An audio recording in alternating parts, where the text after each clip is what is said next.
My name is Christiana Leah, and I'm a fifth-year PhD candidate in the Fox Lab in the biology department.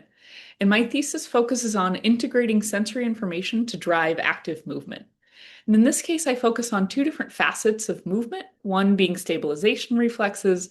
If you can think of keeping your center of mass over your base of support, like your legs, or active maneuvers if you're going to stop, or start, or turn.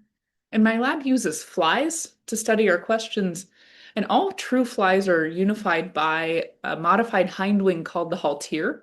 And it's a natural gyroscope, so it senses inertial forces like position and velocity and angular momentum on a rapid timescale. And the haltere is absolutely essential for the fly, both in flight and outside of flight. And for the first part of my thesis, I was focusing on the outside of flight, the stabilization reflexes, and I was using crane flies and how they maintain postural stability using their halteres. This is actually a wild caught crane fly from the Case Western Reserve University Squire Valley View Farm. We were able to take them back to the lab and run, in this case, mechanical perturbations, where we were able to elicit changes in their own body that prompted haltere oscillations. So the haltere is kind of the ball on the stick where it'll go up and down a maximum of 180 degrees.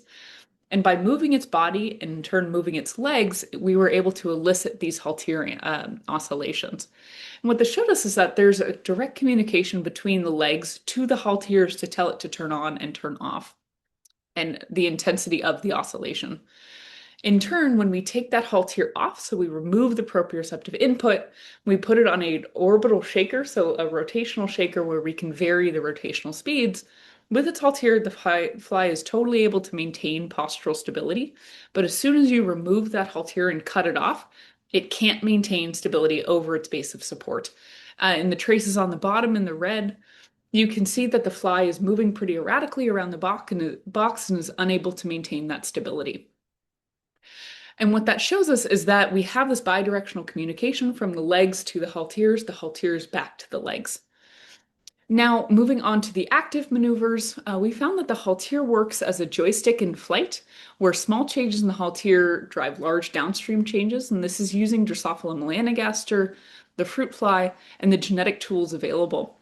And we can control certain cells in the body using what's called optogenetics, which you use light to control cell activity, can change the amplitude of the haltere, and in turn you can have very distinct effects on both the wing stroke, the head if it's going to roll or pitch, and you see those effects all over the body. And what we found is that the haltere is a widely used equilibrium sensor integrated with the legs, wings, and head to drive this active movement.